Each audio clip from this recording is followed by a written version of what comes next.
Hello everyone, welcome back to humanities with me. तो आज class 11th का last video है। तो इस वीडियो में हम देखेंगे क्लास 11th के एग्ज़ाम के लिए कुछ टिप्स एंड ट्रिक्स, कैसे हमको पेपर प्रेजेंटेशन करना है और क्या हमको करना चाहिए और क्या नहीं, वो भी हम देखेंगे। तो अगर अभी तक आपने मेरे चैनल को सब्सक्राइब नहीं किया है तो जल्दी से मेरे चैनल को सब्सक्राइब कर दो। तो चलिए आज का वीडियो हम शुरू करते हैं। तो अभी हमारा गोल क्या है कि क्लास 11th के इंग्लिश एग्ज़ाम में हमको अपना 100% देना है। तो उसके लिए कुछ टिप्स एंड ट्रिक्स देख लेते हैं।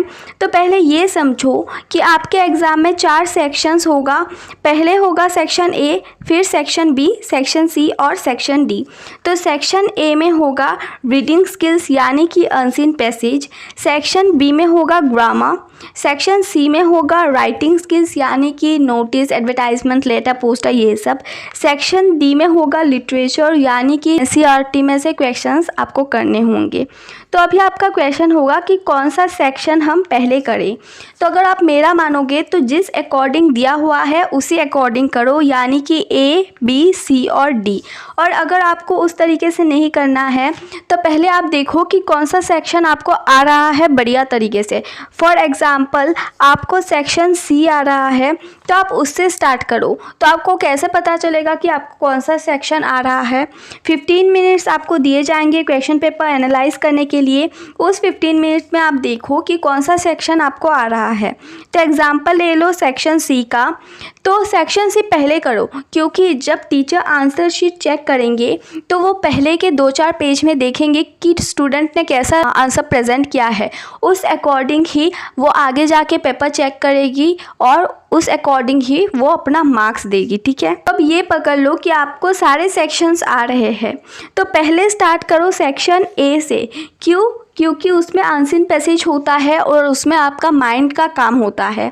तो जब आप एग्ज़ाम हॉल में पहले घुसते हो तो आपका माइंड फ्रेश रहता है और आप सेक्शन ए ज़्यादा अच्छी तरीके से कर पाओगे। बट अगर सेक्शन ए आप लास्ट में करोगे तो लास्ट में जाके आपका माइंड बहुत ज़्यादा डिस्टर्ब हो जाएगा। आप सोच रहे होंगे कि आंसर शीट आप कंप्लीट कर पाओगे या नहीं। इसलिए सेक्शन ए पहले कर लो और उसमें कम भी लिखना होता है। फिर जाओ सेक्शन सी में, यानी कि राइटिंग स्किल में पोस्टर, एडवर्टाइजमेंट, ये सब बनाओ, क्योंकि उसमें थोड़ा बहुत लिखना होता है। पहले आपने कम लिख लिया, फिर आपने थोड़ा ज़्यादा लिख लिया।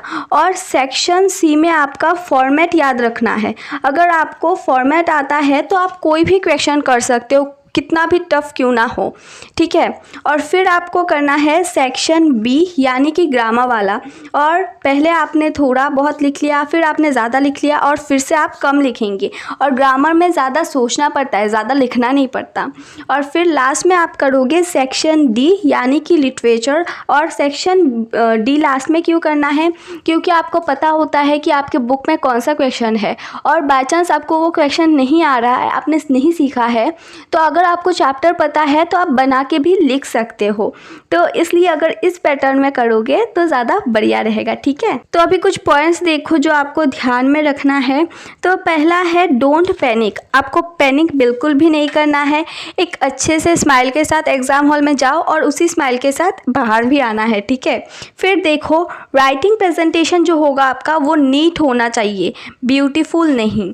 नीट यानी कि एक अच्छा सा हैंड राइटिंग होना चाहिए, टीचर को समझ में आना चाहिए। फॉर एग्जाम्पल आप इस तरीके से ए लिख रहे हो और टीचर को समझ नहीं आ रहा तो वो मार्क्स कट कर सकते हैं। और बट आपका हैंड राइटिंग ज़्यादा अच्छा नहीं है और आपका ए समझ आ रहा है तो आपको मार्क्स मिलेगा। टीचर को क्या मतलब है? टीचर को मतलब है कि उनको आपका हैंड राइटिंग समझ में आना चाहिए। ब्यूटीफुल से, प्यारा हैंड राइटिंग से उनको कोई भी मतलब नहीं है।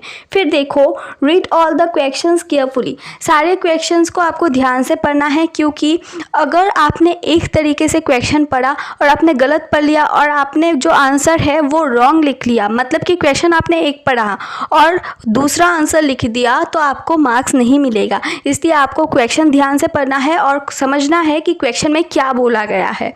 फिर देखो रिवाइज द फॉर्मेट्स, यानी कि ग्रामर में आपको फॉर्मेट रिवाइज करना है। ग्रामर नहीं, राइटिंग स्किल में आपको फॉर्मेट रिवाइज करना है।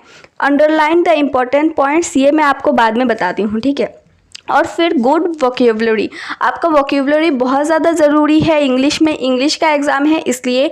और ट्राई करो कि फॉर एग्ज़ाम्पल गुड ले लिया तो आप गुड का एक बेटर जो होगा वर्ड उसे यूज़ करो, ठीक है। फिर देखो अवॉइड स्पेलिंग मिस्टेक्स, इंग्लिश का एग्ज़ाम है, स्पेलिंग मिस्टेक्स गिने जाएंगे इसलिए आपको अवॉइड करना है। Always maintain the word limits, word limits आपको मेंटेन करना है। फॉर एग्जांपल 2 मार्क का क्वेश्चन है, आपको दिया गया है 30 to 40 वर्ड्स में आपको लिखना है और आपने पूरा 1 पेज लिख दिया तो आपको नहीं देंगे टीचर्स बढ़ा चढ़ा के मार्क्स। आपको अगर 2 मार्क्स भी मिलना था आपको वो 1 और 1.5 मार्क्स दे सकते हैं, ठीक है। तो इसलिए आपको ध्यान में रखना है वर्ड लिमिट्स क्या है। और फॉर एग्जांपल आपको दिया गया है 5 मार्क्स का आंसर आपको 150 वर्ड्स में लिखना है और आपने हाफ पेज भी नहीं लिखा तो उसमें भी आपको मार्क्स नहीं देंगे, 2 से भी कम मिलेगा, ठीक है। तो अभी देखो make margin after each answer, इसके बारे में मैं आपसे बाद में बात करती हूँ। फिर leave 2 lines after each answer, एक आंसर आपने लिख दिया और फिर 2 लाइन छोड़ो फिर दूसरा आंसर लिखो, क्योंकि आपको नीट रखना है पेपर प्रेजेंटेशन में भी मार्क्स मिलते हैं। फिर दूसरा देखो don't copy paste from text book से आपको कॉपी पेस्ट नहीं करना है। अगर आप सोच रहे हो कि टीचर को नहीं पता होगा कि टेक्स्ट बुक में क्या लिखा है तो ये आपका गलतफहमी है, क्योंकि आपसे ज़्यादा टीचर्स को पता होता है क्योंकि वो सालों से पढ़ा रहे हैं, उनको पता होता है, ठीक है। और ये मेरा पर्सनल एक्सपीरियंस है, एक एग्ज़ाम में मैंने डिट्टो कॉपी पेस्ट कर दिया था मेरे टेक्स्ट बुक से और मेरा मार्क्स माइनस हो गया था। टीचर ने बोला भी था कि ये टेक्स्ट बुक का है, टेक्स्ट बुक से कॉपी पेस्ट मत करो। फिर देखो right in your own words, ये दोनों लिंक्ड है, टेक्स्ट बुक से कॉपी पेस्ट नहीं करना है, खुद के लैंग्वेज में लिखना है। फिर रीड एनसीईआरटी आपको रिवाइज करना है, बार बार पढ़ना है, एक एक लाइन ध्यान से पढ़ना है और लाइंस का मतलब क्या है ये भी आपको समझना है। फिर प्रैक्टिस ग्रामर, आपको ग्रामर प्रैक्टिस करना है। बहुत सारे लोग ये करते हैं कि ग्रामर नहीं देखते, उनको पता होता है कि ग्रामर हमको आता है, हमने टेंस बचपन में कर लिया, क्लास 8 से हम टेंस कर रहे, नरेशन कर रहे, हमको पता है इसलिए हमको नहीं करना है। वही उनका गलतफहमी होता है कि उनको पता होता है बट उनको पता नहीं होता है, ठीक है। उनको पता होता है कि उनको पता होता है बट उनको नहीं पता होता है। यानी कि आपको प्रैक्टिस करना है, क्योंकि प्रैक्टिस ही एक आदमी को परफेक्ट बनाता है। जितना भी आप सोच लो कि आपको आता है बट ग्रामर में आपसे गलती होती है।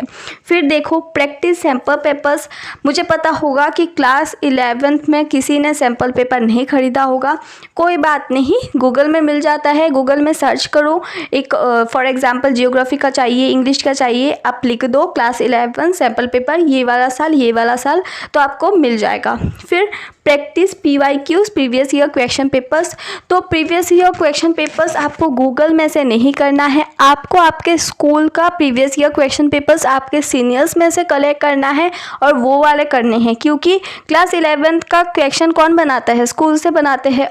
Think you have 2 hours 45 minutes ना कि 3 hours। क्यों? क्योंकि अभी कुछ पॉइंट्स मैंने छोड़ दिया ना, उसके लिए ही। अगर आप सोचोगे आपके पास 2 घंटे 45 मिनट्स है तो अभी आपके पास 15 मिनट्स रह जाएगा। 15 मिनट्स में आप आपका आंसर शीट चेक कर सकते हो और क्या कर सकते हो, इधर मैंने कुछ पॉइंट्स छोड़ा था ना, हाँ, अंडरलाइन द इम्पॉर्टेंट पॉइंट्स, आप अंडरलाइन कर सकते हो इम्पॉर्टेंट पॉइंट्स को। For example avoid spelling mistake को अंडरलाइन कर लिया, always maintain the word limits ये आपने अंडरलाइन कर दिया। तो इम्पॉर्टेंट पॉइंट्स जो होगा आंसर में से उसको आपको अंडरलाइन करना है। मैं अभी टॉपिक का आंसर शीट भी दिखाऊंगी तो आपको ज़्यादा पता चल जाएगा। और जो अंडरलाइन करना है ना इम्पॉर्टेंट पॉइंट्स को, ये आप एक एक आंसर लिखा फिर अंडरलाइन कर दिया नहीं, ऐसा करोगे तो टाइम ख़त्म हो जाएगा, आपका आंसर शीट कभी भी ख़त्म नहीं होगा। जब आपका आंसर शीट ख़त्म हो जाएगा तभी आपको करना है। और फिर देखो इधर मैंने और एक लाइन छोड़ दिया था, make margin after each answer. अगर आप ऐसा करोगे कि आपका एक आंसर ख़त्म हो गया मार्जिन बना दिया और एक ख़त्म हो गया मार्जिन नहीं, ऐसा नहीं करना है। सभी आंसर ख़त्म कर लो, क्वेश्चन पेपर आंसर शीट जब आप चेक करोगे तभी आपको मार्जिन बनाते हुए जाना है, ठीक है। तो हाँ जी, ये है एक टॉपर का आंसर शीट और ये मैं लेके आ गई हूँ क्लास 10th का, क्योंकि मुझे 11th का नहीं मिला है, क्लास 10th इंग्लिश का ही है। ठीक है, तो इधर देखो, जब आप अच्छा मैं इंक चेंज करती हूँ पहले। हाँ, तो जब आप स्टार्ट करोगे कोई भी सेक्शन से, तो कौन सा सेक्शन आप लिख रहे हो वो मेंशन करना, और रीडिंग है, राइटिंग है, कुछ भी हो आपको मेंशन करना। और फॉर एग्जांपल आप क्वेश्चन नंबर 7 कर रहे हो, तो 7 का ए कर रहे हो, बी कर रहे हो, सी कर रहे हो, अगर ऑप्शंस है तो आपको मेंशन करना है। और फिर इधर देखो, जो इम्पॉर्टेंट वर्ड है इधर अंडरलाइन किया है, तो मैंने आपको यही बोला है कि इम्पॉर्टेंट वर्ड अंडरलाइन करना है। और इसका हैंडराइटिंग देखो, जो भी है इसका हैंडराइटिंग देखो, बहुत ज़्यादा अच्छा है, बहुत ज़्यादा। अगर आपका हैंडराइटिंग इतना सुंदर नहीं है, कोई बात नहीं, आपका एक एक वर्ड अगर समझ में आ रहा है तो आपका कोई भी मार्क्स नहीं कर सकता। और फिर देखो, इधर जैसे एक ही बार में एक वर्ड कट कर दिया गया है, तो आपको वैसे ही करना है। और बहुत सारे बच्चे कैसे करते हैं, इस तरीके से कि टीचर को पढ़ने ही नहीं देना है, क्या मैंने लिखा है, मैंने गलती कर दिया, नहीं, आपको एक ही बार में कट कर देना है। ठीक है, और बाकी इधर देखो, इसने भी गलती की है, नहीं किया है ये तो नहीं है। तो इधर जो इस तरीके से लिखा है ये वाला, आपको ये गलती नहीं करना है, ट्राई करना है, अवॉइड जितना कर पाओ उतना करो। और इस तरीके से इसने भी किया है, आपको नहीं करना है, एक ही बार में कट कर देना है। ठीक है, तो अभी आप देखो, आपको डरना बिल्कुल भी नहीं है। क्यों?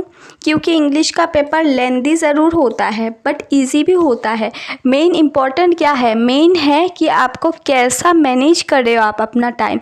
अगर आपको टाइम मैनेजमेंट आ गया तो आप फोड़ दोगे इंग्लिश एग्ज़ाम में, इसलिए टाइम मैनेजमेंट बहुत ज़्यादा ज़रूरी है। ठीक है, और लास्ट में यही बोलना चाहती हूँ, best of luck for your exam, you can do it. ठीक है, और हाँ, ये 9-10 मैंने लाया है कुछ मेरा कमेंट्स जो मुझे बहुत ज़्यादा अच्छा लगा था, क्लास 11th का ही है। ठीक है, देख लो अगर आपका कमेंट्स भी हो।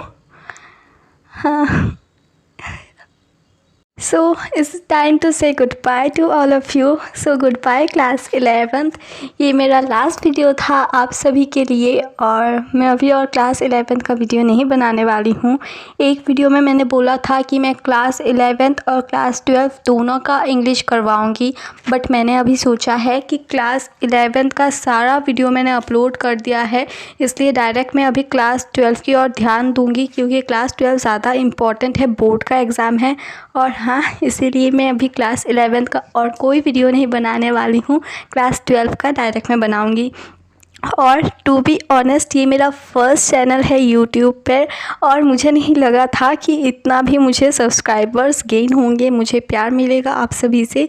मैं बहुत ज़्यादा खुश हूँ आप कि इस प्यार से, मैंने सोचा नहीं था टू बी ऑनेस्ट। और मेरा जो कैटेगरी है ये है एजुकेशन का, और लोग ज़्यादा पसंद करते हैं ब्लॉग्स एंड लाइफस्टाइल्स ये देखने में, क्योंकि एजुकेशन का चैनल यूट्यूब पे बहुत ज़्यादा है।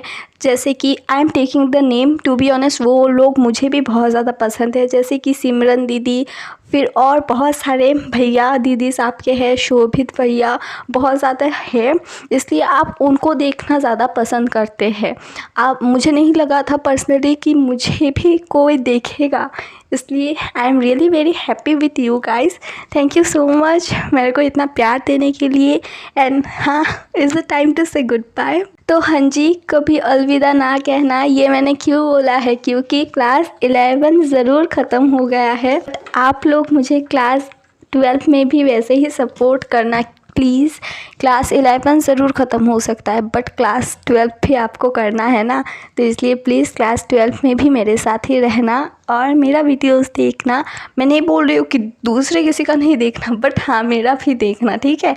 और प्लीज़ जितना प्यार दिया है उससे थोड़ा और दे दो, थोड़ा और सब्सक्राइबर्स बढ़ा दो। और हाँ जी, thank you so much. And हाँ जी, this is my heart for you guys.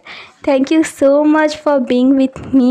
मिलते हैं बहुत जल्द क्लास 12 के वीडियो के साथ। मैं इतने टाइम तक बोलती थी मिलते हैं बहुत जल्द और एक नए वीडियो के साथ, तो अभी और एक नहीं, मिलते हैं बहुत जल्द क्लास 12 के वीडियो के साथ। तब तक के लिए बाय बाय। और लास्ट बार बोल रही हूँ, प्लीज़ सब्सक्राइब और लाइक कर दो यार।